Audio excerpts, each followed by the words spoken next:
eles a visão geral e a capacidade de conduzir essa técnica para se transformar em política pública é outra coisa. Perfeito. O que eu conto eventualmente em podcast uma história de uma matéria que eu fiz sobre furto de mala no aeroporto, dos aeroportos do Brasil.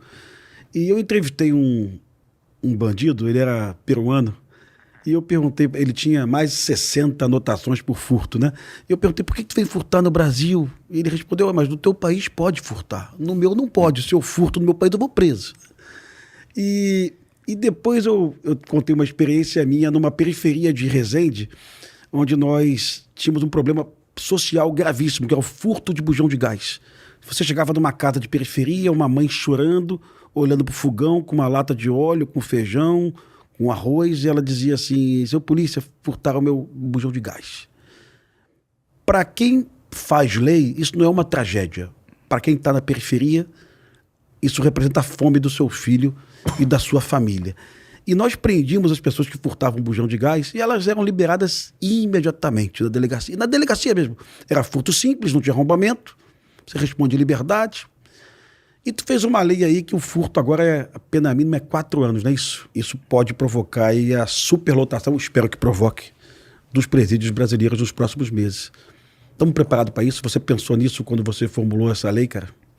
Bom, primeiro que o máximo que vai acontecer é ele ficar apertado na cela, se não fizerem novos presídios. Sim. E segundo que o que eu defendo é que se faça novos presídios, né? Porque, infelizmente, hoje...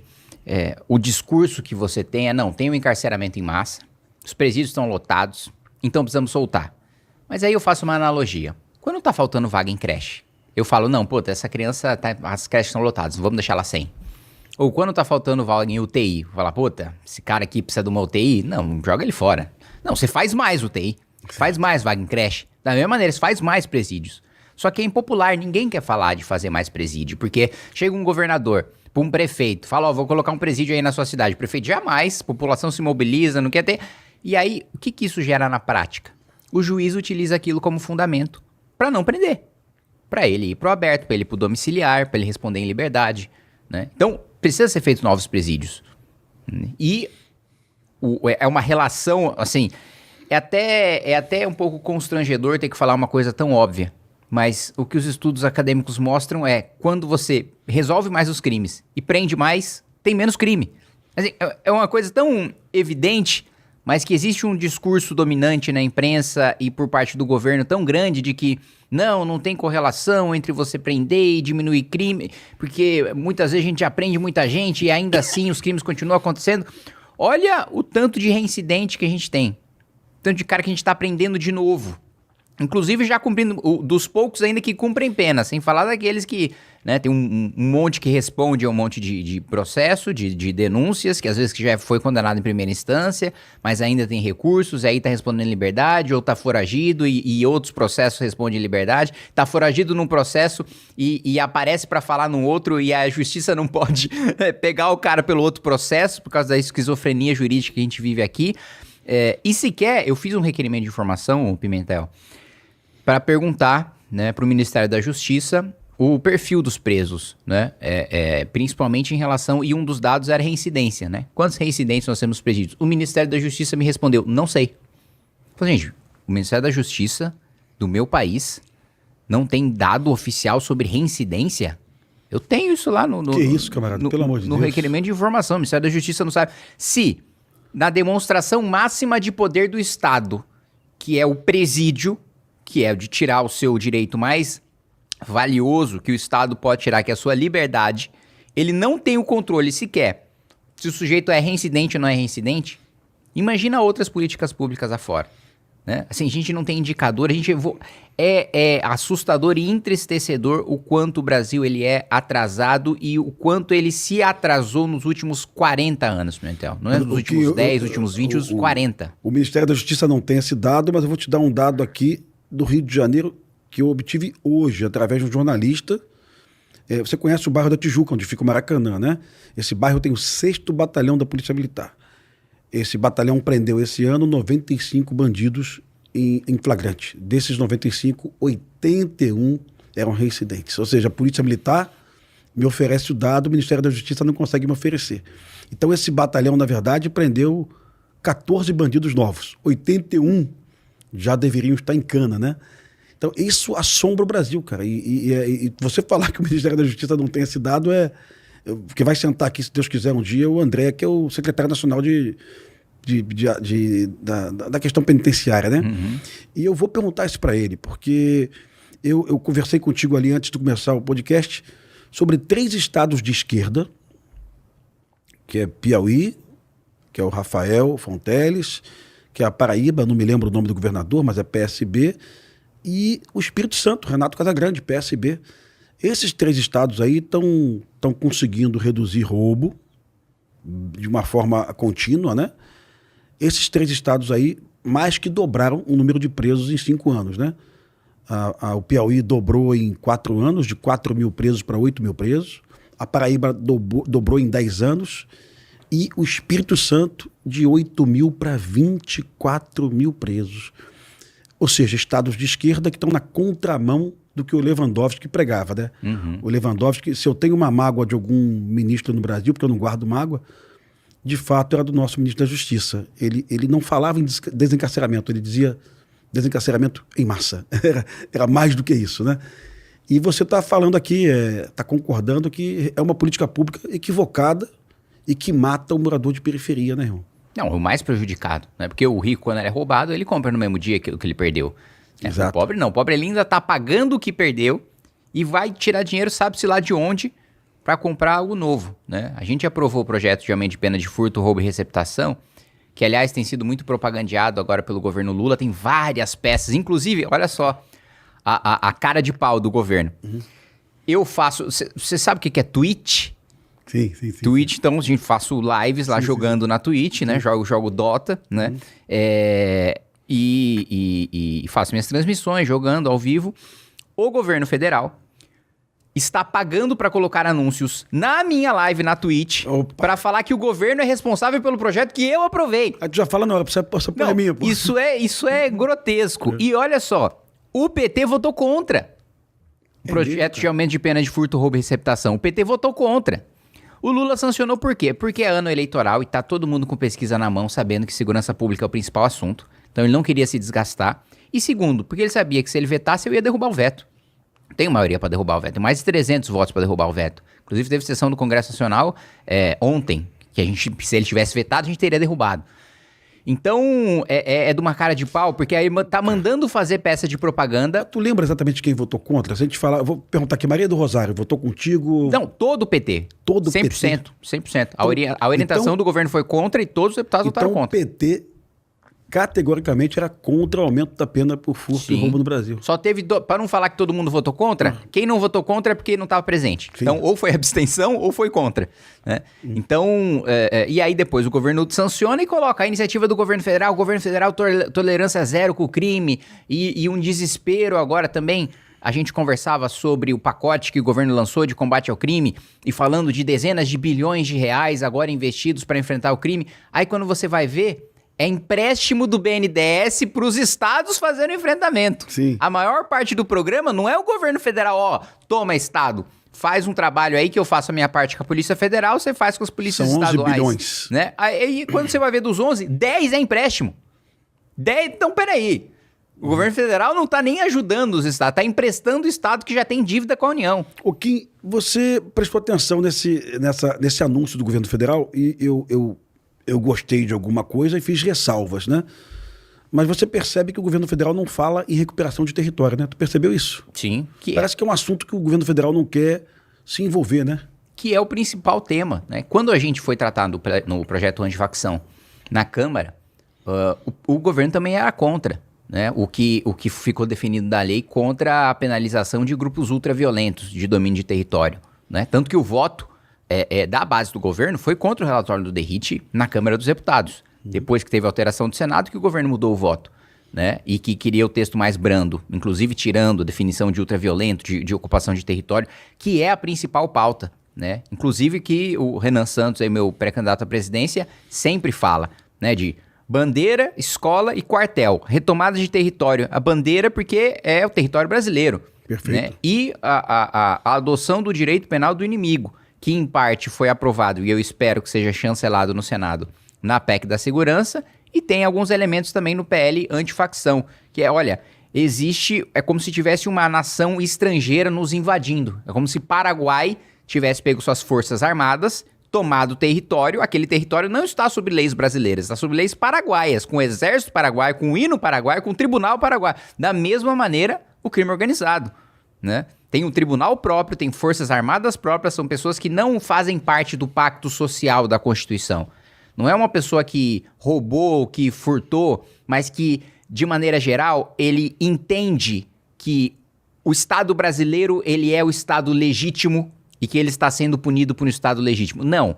Ele é uma pessoa filiada a uma outra Constituição, a Constituição do crime, a um outro tribunal, o Tribunal do Crime, a um outro país, seja do Comando Vermelho, seja do PCC, e este cidadão, portanto, tem que ser tratado de maneira diferente. Da mesma maneira como a gente tem na lei antiterrorismo, que é o elemento mais concreto que a gente tem de direito penal do inimigo, porque a legislação, olha, o cidadão, ele, por exemplo, não responde por um crime fazendo um ato preparatório, né? Sim. Então, se tem uma sala lá e pegam na minha sala, olha, eu vou assaltar o Pimentel, tá aqui o plano, essa aqui é a casa dele, aqui é o horário que ele sai, aqui, e se tiver escrito plano de assalto ao Pimentel, aí tá lá a rota dele e tal, a arma que eu vou usar, já comprei, tá tudo, se a polícia pega, não cometi crime nenhum.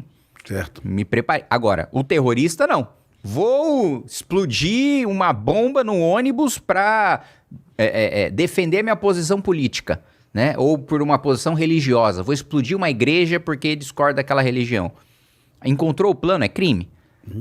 Por quê? Porque ele é um inimigo. O terrorista é uma pessoa que não se sujeita à legislação como um cidadão comum. Da mesma maneira, a gente quer tratar o faccionado. De retomada de território tem que ser a principal pauta hoje do Partido Missão. É a nossa principal pauta. Adoção do direito penal do inimigo, retomada do território, inclusive com decretação do estado de defesa, com o direito de se fazer busca e apreensão dentro desses territórios sem o mandado judicial e de proibir a reunião de pessoas sem o mandado judicial. Porque nós estamos num estado de guerra. Nós estamos vivendo uma guerra agora. E contra inimigos que, como não se sujeitam às regras e às leis do nosso país, do nosso convívio social, do nosso pacto constitucional, precisam ser tratados como inimigos. E no inimigo, se o inimigo não se rende e você faz ele de prisioneiro, você mata, né? Daí o nosso lema prendeu, matou, que agora o Flávio Bolsonaro copiou como prendeu, neutralizou. Então, eu concordo plenamente com você que isso deveria ser pauta número 1. Mas o governo não moveu uma palha para retomar qualquer território, pelo contrário. Você teve a ANL, por exemplo, naquele episódio que ela andou sem capacete. Ali não me lembro onde é que foi. Né? E aí ela falou, não, sem capacete, porque ali, a regra dali é que não pode usar capacete. Gente, peraí. Uma ministra de Estado tá falando, não, nesse território aqui não pode. Como assim? A lei é brasileira. Isso aqui não é Estado brasileiro. O Código de Trânsito é para todos os territórios. Tem um território ali que não, aqui a lei de trânsito não tá valendo. Então a ministra de Estado se submete a uma legislação que não é a legislação brasileira. É a legislação do crime organizado. Então o governo não só não faz nada para retomar os territórios, como se submete à lei desses territórios. Da mesma maneira, o Lula, quando foi para a favela do Moinho, em São Paulo, mandou o Macedo, que era o secretário da presidência antes do Boulos, negociar com a ONG do PCC para ver se ele podia ir para lá. Pô, mas não existe. Sou presidente da República, eu piso onde eu quiser. Não existe um território que eu peço licença, que eu coloco o ministro para negociar.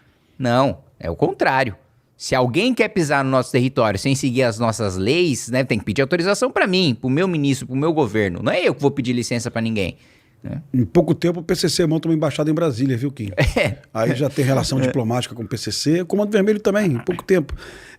Eu concordo com isso. O que me surpreende é que a face mais visível do crime organizado para o morador de periferia não é a Faria Lima lavando dinheiro, não é o posto de gasolina do PCC, não é o presídio fragilizado. Eles estão fragilizados, é fato. A face mais visível do morador de periferia é a porra da barricada na porta da sua casa, é descobrir que ele tem que pagar a internet da facção, né? Você está acompanhando isso? Sim. Tá? Hoje no Rio de Janeiro, o estado do Rio de Janeiro, hoje temos 37 municípios onde TIM, Claro e Vivo não conseguem vender internet, onde a internet pertence ao Comando Vermelho, e o morador de boa fé, ele não tem opção, porque ninguém vive sem internet. Então o morador que não é um bandido, ele está contribuindo mensalmente com a facção com R$109 por mês. É quanto a facção cobra. A Claro cobra 89, a facção cobra 109, né? Então, eu acho que esse é um assunto tão emergencial. Em São Paulo tem isso já, cara? Já tem internet da facção, cara? Cara, bem menos, mas tem. Inclusive, eu tive há um pouco mais de um ano reunião com os diretores da Anatel, que eles falam o seguinte: eu vou fazer o quê? 20 mil provedores no Brasil? Porque uma coisa é eu mandar um fiscal numa coisa que está irregular, mas que é uma coisa clandestina, mas que não é do crime organizado. Outra coisa é como é que eu vou mandar o meu fiscal da Anatel para o território dominado pelo crime, né? Então tudo começa com a recuperação do território. Com a recuperação do território não consegue fazer nada. A operação para reprimir a lavagem de dinheiro, ela é importante, é urgente, mas o dinheiro sai do território, né? Parece que o governo federal não compreende isso, cara. Parece que não compreende. É porque às vezes falam, não, mas a gente tem que enfrentar com inteligência, a gente tem que enfrentar com tecnologia. Só que quando eu pergunto para quem utiliza isso como único discurso para segurança, tá, o que é inteligência? Qual tecnologia que você vai usar? Porque eu concordo plenamente em asfixiar e manter preso, se for o caso, para sempre, que eu defendo uma nova Constituição, hoje é inconstitucional, mas no caso prisão perpétua, pro chefão do PCC que tá na Faria Lima, né? Agora, como é que com inteligência ou com tecnologia, sem ter um enfrentamento armado, eu retomo um território? Não existe isso. Não tem. No Banco Central não pode fazer nada para retomar um território. A Receita Federal não vai retomar um território. Perfeito, né? Perfeito. Então é em linha com o que você está falando. É óbvio que é importantíssimo, né? Você combater a lavagem de dinheiro, imposto de gasolina, você ir atrás, em São Paulo até rede hoteleira, de restaurantes, que hoje tem muitas moradias também no Tatuapé, de luxo, que integrantes do PCC têm morado. Agora, para retomar território, não tem outra alternativa, né? Ou você entra no conflito armado, ou você deixa aquele território lá. Eu conversei contigo hoje sobre um caso que me chocou na Bahia, um jovem bandido do Comando Vermelho, 17 anos, estava sendo enterrado, morreu em confronto com a polícia na cidade de Dias Dávila. E no meio do enterro, o caixão foi metralhado pela facção rival, pelo BDM. Chegou a ver isso? Sim, sim. Uma cidade que, à luz do dia, isso, a poucos metros de uma delegacia. Uma cidade onde você não consegue fazer um enterro, né? Se você não consegue fazer um enterro nessa cidade, você não consegue fazer um julgamento também, porque a facção domina essa cidade. Então, um júri de um assassino ali seria absolutamente inviável e perigoso, né? Eu uso esse caso de Dias Dávila na Bahia como a exemplificação do que é o território dominado. Eu lamento informar ao governador da Bahia, ao Jerônimo, que aquela cidade ali não pertence mais ao estado da Bahia. Isso é o visível. São Paulo não temos isso, né, Kim? Nenhuma cidade, né?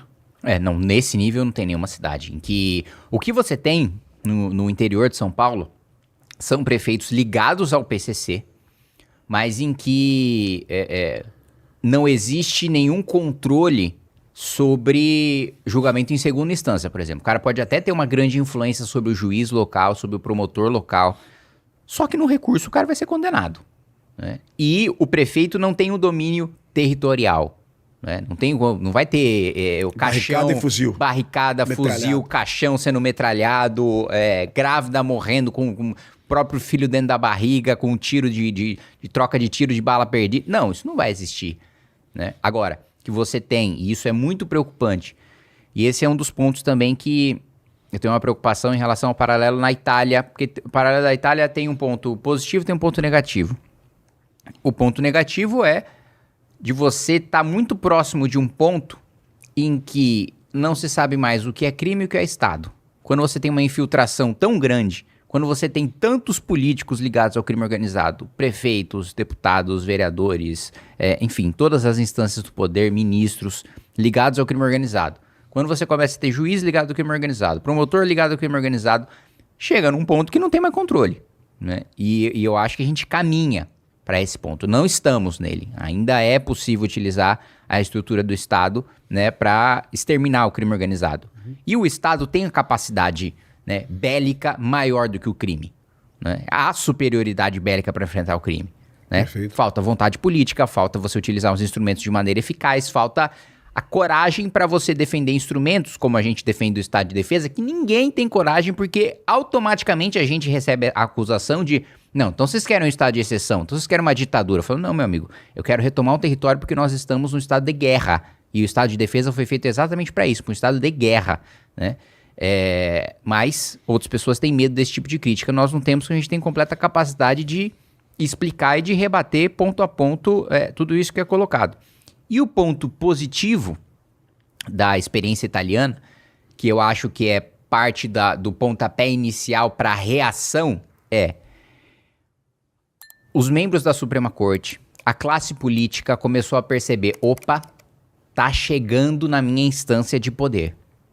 E aí, se é um cara ligado ao crime, não sou eu já ocupando essa cadeira. Sim. Aqui dentro do Congresso Nacional, no Senado, na Câmara, no Supremo Tribunal Federal, no Superior Tribunal de Justiça. Então, ou a gente toma uma medida radical para reverter esse cenário, e aqui eu tô falando de pessoas que não vão agir por razões republicanas, de pessoas que vão agir por sobrevivência, de gente corrupta mesmo do Centrão, ou dentro do Supremo, ou dentro do STJ, que vai falar, bom, eu sou ladrão, mas eu sou ladrão de colarinho branco. Né? Não sou um cara que mistura o colarinho branco com a arma na cinta, né? Esse cara ali, se eu não estiver no esquema dele, ele vai me matar, né? Então, essa reação da experiência italiana, que até ensejou depois a lei antimáfia, que endureceu muito o tratamento que a associação criminosa tinha lá e do que passou a ter, que no Brasil também esse é outro ponto também dos rigores, tanto do número de pessoas como da necessidade de você se reunir para cometer múltiplos crimes. Então, se for um crime, se o Ministério Público só conseguir comprovar que aquela associação é para um crime, não é associação criminosa. Então, não é organização criminosa. Né? Na Itália isso mudou. Então, eu acho que ou a gente toma uma atitude muito rapidamente, ou em breve a gente vai chegar nesse ponto de inflexão em que não vai ser mais possível enfrentar o crime organizado, porque ele vai estar muito infiltrado na estrutura do Estado. Aí é revolução armada, aí não tem o que fazer. Eu separo didaticamente o crime organizado do narco-estado, né? Para ser didático, são várias definições. O crime organizado é a infiltração, o narco-estado é o Estado trabalhando para a facção. O Estado assumiu que ele é bandido, isso aconteceu com a Venezuela. Isso aconteceu da época do escândalo Irã-Contras, né? Aconteceu com a Nicarágua. Vários estados. Aconteceu com o Panamá também, no governo Noriega, né? O Estado assumiu. Nós vendemos cocaína, né? Isso pode estar acontecendo com algumas prefeituras do Brasil. Eu acompanhei, assustado, a questão que envolve ali a prefeitura de João Pessoa, né? Uma investigação da Polícia Federal investigando a esposa do prefeito e a filha do prefeito por terem conexões com uma facção chamada Nova Al-Qaeda. Bom, se isso é verdade, não está finalizado ainda o julgamento, se for verdade, João Pessoa já é um município narco-estado, né? Então eu tenho cuidado, mas eu também tenho uma preocupação de explicar para o eleitor, de forma didática, porque o eleitor não enxerga, poxa, Pimentel, o colarinho branco não está ligado ao fuzil. Mas se você puxar, se você vier puxando, vou dar um exemplo do Rio de Janeiro. Temos uma Refit, que sonegava impostos, 13 bilhões. O governo de São Paulo tenta receber esse dinheiro através de ações, tá? Mas o governo do Rio resolveu dar uma anistia para a Refit, a maior anistia de ICMS da história, né? 95% da dívida anistiada com os votos da Assembleia Legislativa, dos deputados de direita, aqueles deputados que bate no peito, né? E quando você descobre numa investigação do GAECO de São Paulo que a Refit está ligada à Copap, a Copap está ligada ao PCC, o PCC matou o delegado na porta da prefeitura, opa, já está conectado, sabe? Se você quer ser bonzinho com a Refit, você foi abraçado pelo PCC e pelo Comando Vermelho. Você pode não estar percebendo. E aí eu te pergunto a responsabilidade do partido. Porque aqui no Rio de Janeiro, eu sei que a Alesp não é a Alerj, tá, cara? Sim. Eu entendo que a Alesp seja muito melhor que a Alerj.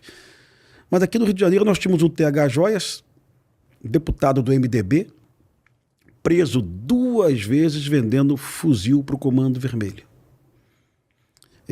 que frequentava cerimônias do lado do governador do estado, do lado de coronéis. Foi preso 2 vezes. Interessante que o chefe de Polícia Civil do Rio de Janeiro, ele prendeu o TH 2 vezes, o nosso secretário Felipe Cury, né? Então, quando ele via o TH numa cerimônia, ele saía do palanque. Ele não aceitava aquilo. E antes de ir embora, não esquece de deixar o seu like. Isso ajuda muito o canal a continuar crescendo e faz com que esse conteúdo chegue a mais pessoas. Aproveita também para deixar sua opinião aqui nos comentários. Eu realmente gosto de acompanhar o que vocês pensam para melhorar os próximos conteúdos. E claro, se inscreva no canal para não perder os próximos vídeos. Obrigado por assistir.